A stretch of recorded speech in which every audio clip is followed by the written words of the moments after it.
নেনতং university এটি চায়নার Jiangsu প্রভিন্সে নেনতং সিটিতে অবস্থিত। এই ইউনিভার্সিটি চায়না র্যাঙ্কিং এবং ওয়ার্ল্ড র্যাঙ্কিং এর দিক থেকে অন্যতম একটি ইউনিভার্সিটি। হ্যালো গাইস, আসসালামু আলাইকুম। চলে আসলাম নতুন আরো একটি ব্লগ নিয়ে। আজকের এই ব্লগে আমি আপনাদের সাথে শেয়ার করব হচ্ছে নেনতং ইউনিভার্সিটির ফুল একটা ভিডিও, যেটা আপনাদের সাথে শেয়ার করব। আর আশা করি এই ভিডিওটি আপনাদের ভালো লাগবে। আর যদি ভালো লাগে থাকে অবশ্যই আমার ভিডিও কমেন্টে জানাবেন কিরকম লাগছে আপনাদের এই ভার্সিটিটা। আর এই ভার্সিটির স্কলারশিপ সম্পর্কে আমি আলাদাভাবে আরো একটি ভিডিওতে আমি আপনার সাথে শেয়ার করবো ইনশাল্লাহ। তো চলেন যাওয়া যাক হচ্ছে পুরা ভার্সিটি একদম ভিডিও করে আপনাদের সাথে শেয়ার করার জন্য। আর এটা হচ্ছে ভার্সিটি হচ্ছে গেট, এরকম 4টা গেট আছে। ওই পাশে একটা আছে, তারপর হচ্ছে ওই কর্নারে একদম এই বরাবর গেলে হচ্ছে আরেকটা গেট আছে। এরপর ওই কর্নার একটা আছে, এইদিকটা বরাবর গেলে আরেকটা আছে। তো যদিও হচ্ছে পুরা ভার্সিটি বিশাল বড় একটা ভার্সিটি, তো এইখানে হচ্ছে বাইক চালানো যায় না ইন্টারন্যাশনাল স্টুডেন্টদের জন্য, বাট চাইনিজরা চালাইতে পারে। তো সেই ক্ষেত্রে হচ্ছে পুরো ভার্সিটি আমার হাইটে দেখা লাগবে, অ্যান্ড হচ্ছে আমি আপনাদের সাথে সবকিছু শেয়ার করব। তো দেখতে থাকেন ফুল ভিডিওটি।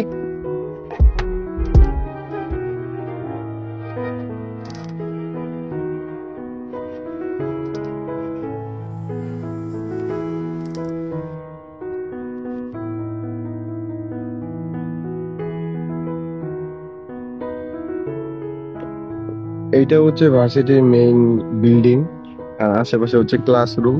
ঠিক আছে, এইখানেও ক্লাস হয় আবার এইখানেও ক্লাস হয়। যেহেতু ভার্সিটিটা অনেক বিশাল, তো সেই ক্ষেত্রে হচ্ছে অনেক বিল্ডিং এর অনেক অভাব নাই। আর এইটা হচ্ছে ইন্টারন্যাশনাল স্টুডেন্টদের জন্য ক্লাস আর কি, এখানে ক্লাস করানো হয়। আর ওই পাশটাতে হচ্ছে ল্যাবরেটরিও আছে, তারপর হচ্ছে রিসার্চ করার জন্য অনেক জায়গাও আছে এখানে। আর এখানে বসার কারণ হচ্ছে দেখেন ওয়েদারটা এতটা সুন্দর, আর সামনে কত সুন্দর একটা লেক টাইপের। ঠিক আছে, এই লেকটা কিন্তু ওই পাশ থেকে ঘুরে কিন্তু অনেক দূরে গেছে। এটা জায়গাটা কিন্তু আসলে অনেক সুন্দর, আমার কাছে অনেক ভালো লাগছে ভার্সিটিটা। আর আপনাদের কাছে কিরকম লাগছে ভার্সিটিটা অবশ্যই কমেন্টে কিন্তু জানাবেন।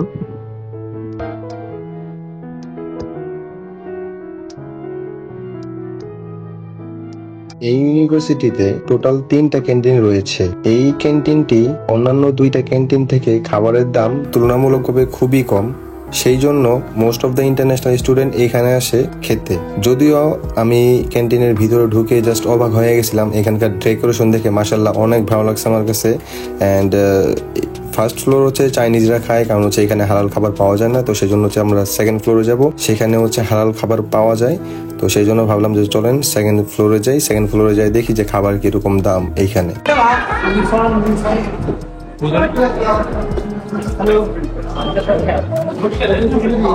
কোনটা টেস্টি খাবার দেখতে কোনটা ভালো লাগে? নেন ভাই, নেন আপনারা নেন।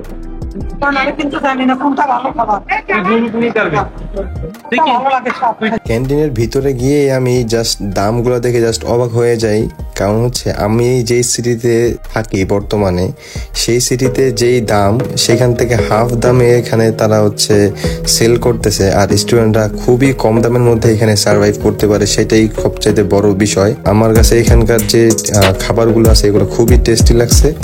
তো আমরা সবাই বাঙালি মিলে সব একসাথে আর কি খাওয়া দাওয়া করলাম।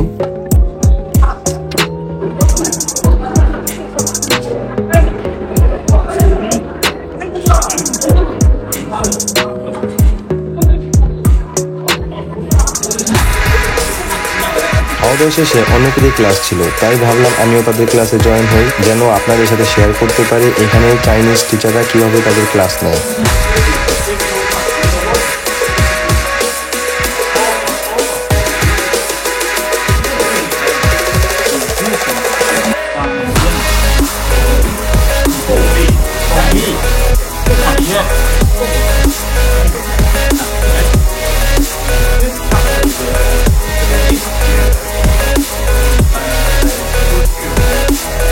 ইউনিভার্সিটিতে টোটাল অ্যারাউন্ড 30,000 স্টুডেন্ট এখানে পড়াশোনা করে, মাস্টার্স এবং পিএইচডি স্টুডেন্ট সহকারে।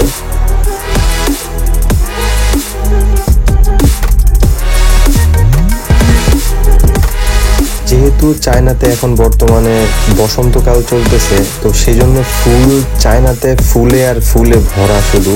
আর ন্যানতং ইউনিভার্সিটির যে ফুলগুলা মাশাআল্লাহ সব জায়গাতে একদম ফুলে ফুলে ভরা। আমাদের ভার্সিটিও সেম। এখন হচ্ছে আমি ভার্সিটির যে মেইন বিল্ডিং সেইখানে সামনে যেতেছি। আর মেইন বিল্ডিংটা তো আরো জোস। ওইখানে হচ্ছে মেকানিক্যাল থেকে শুরু করে সিভিল, কম্পিউটার সবকিছুই হচ্ছে ওইখানে প্র্যাকটিক্যাল করানো হয়।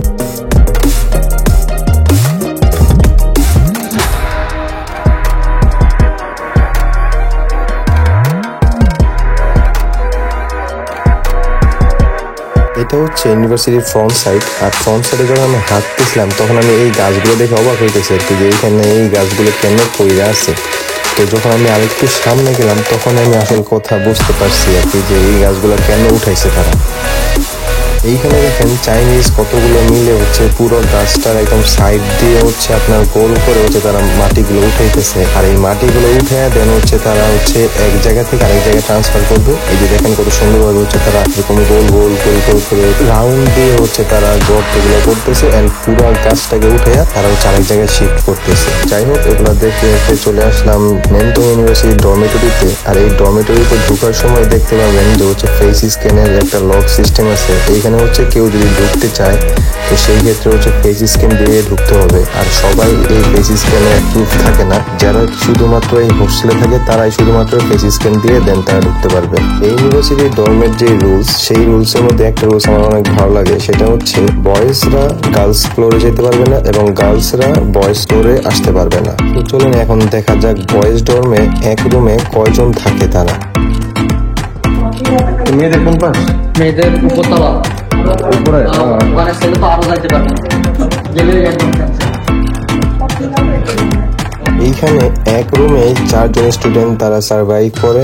অনেকের ক্ষেত্রে এখানে খুবই কষ্টকর হবে, আর অনেক স্টুডেন্ট আছে তারা ইজিলি ভাবে সার্ভাইভ করে এখানে। এবং এই ডোমে প্রতিটা ফ্লোরে ওয়াশিং মেশিন থাকে এবং ফ্রিজ থাকে, যেটা কিনা হচ্ছে ইন্টারন্যাশনাল স্টুডেন্টরা ব্যবহার করবে। আর যাদের পার্সোনাল যত জিনিস আছে সব এখানেই তারা হচ্ছে স্টোর করে।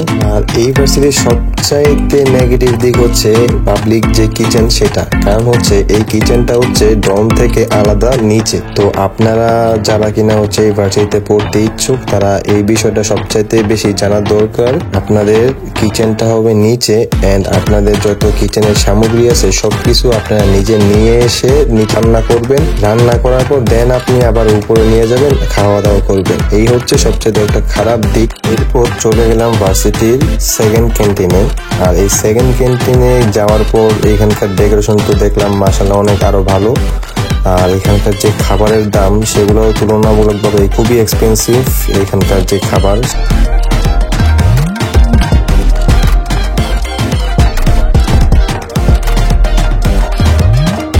এরপর চলে গেলাম ন্যানতং ইউনিভার্সিটির আর্ট বিল্ডিং। এই বিল্ডিং এ অনেক কিছুই আর্ট তারা রেখে দেয় স্মৃতির জন্য, তো সেজন্য আমাকে দেখাইতে নিয়ে যেতেছে আর্ট বিল্ডিংটা। আর আর্ট বিল্ডিংটার ভিতরে অনেক কিছু আর্ট দেখলাম যেটা আমার কাছে অনেক ভালো লাগছে।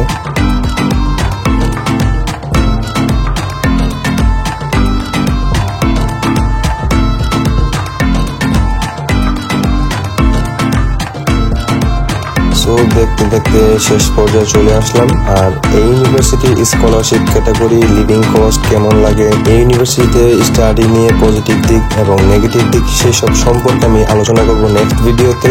আর সেটি দেখতে চাইলে অবশ্যই আমার চ্যানেলকে সাবস্ক্রাইব করে পাশে থাকবেন। এক্সট্রা কোনো কোয়েশ্চেন থাকলে অবশ্যই এই ভিডিওর নিচে কমেন্ট করতে পারেন, অথবা আমার পার্সোনাল ইমেইল অথবা আমার হোয়াটসঅ্যাপ নম্বরে যোগাযোগ করতে পারেন। তো আজকে এই পর্যন্তই, দেখা হবে নেক্সট কোনো এক ভিডিওতে। আল্লাহ হাফেজ, বাই বাই।